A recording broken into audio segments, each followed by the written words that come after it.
Now, I would be the first to admit that I know very little about replica or clone watch movements, having worked on very few of them in the past. Several weeks ago, I stripped down what I thought to be a clone ETA 2824 movement, but it quickly became apparent that the movement I had purchased from an eBay seller was not actually a clone, but rather a counterfeit. What do I mean by that? Well, I would consider a clone watch movement to be just that, a clone in every important detail, the dimensions as well as the functionality. Now, a counterfeit is designed to give you the impression that the product in question performs and acts just like the real article. In fact, there are many quality clones available for the ETA 2824, such as branded by Celita, which is a Swiss brand, and Seagull, which is a Chinese brand. The movements I purchased were not clones. They were indeed counterfeits, made to look just like the clones, but with remarkable differences. Looking at the original eBay listing, it was quite possible that I'd actually been duped. The major bust for the counterfeit movements I purchased were that they ran at a lesser frequency, and the quality of manufacturer was extremely low, and the assembly quality was absolutely awful, with many hairs found, some trapped under plates and bridges. Now, these movements were certainly assembled in a very, very dirty environment. That being said, they were extremely cheap to purchase, and I'd purchased two of them from the same seller. They were both different, however, with one being of a seemingly higher quality than the other, but both were running at the lower frequency, and so they were indeed counterfeits rather than clones. I suspect that the dimensions were the same as the original or clone movements, and therefore it's quite possible that the dial and hands may well fit. I did leave the last video with the question, should I put the movement that I stripped down in the video back together and see how it performs? Well, the response that you gave was somewhat 50-50. Some people saying, chuck it away. Other people saying, yeah, go ahead, let's see what happens. But I'm inclined to actually not bother with it. But I have turned my attention now to this seemingly higher quality version. I thought it would be an interesting exercise to strip it down, clean it, assemble it, and lubricate it and see how it performs on the timing machine once I've done this. Now, I have ordered a Seagull 2824 movement for a future project, and so when that comes in, I will do the same and we can compare the results.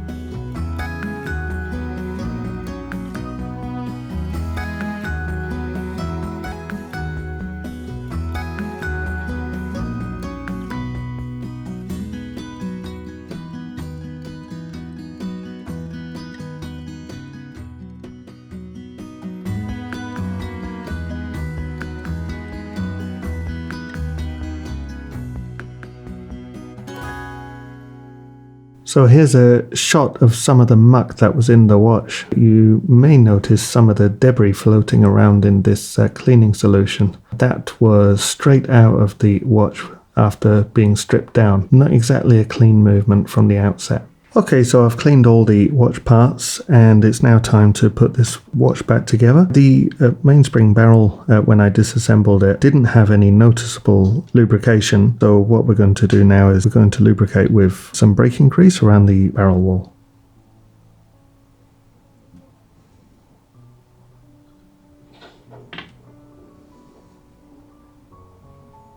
And taking care to remove any that may have gotten onto the base of the barrel. I've applied a very fine film of 8200 grease along the length of this mainspring, just enough so it doesn't corrode. So now I'm going to fit the mainspring to the barrel.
replacing the mainspring barrel bridge, I noticed that there's a lot of tension on the train, so I need to investigate why. There's no side shake with the barrel arbor and the barrel bridge bearing. If I slightly open that hole, hopefully that will resolve this issue. I've just used a smoothing broach on the barrel arbor bearing and opened it up just enough, and now the train seems to spin just nicely.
So my final thoughts on the Counterfeit 2824 movements.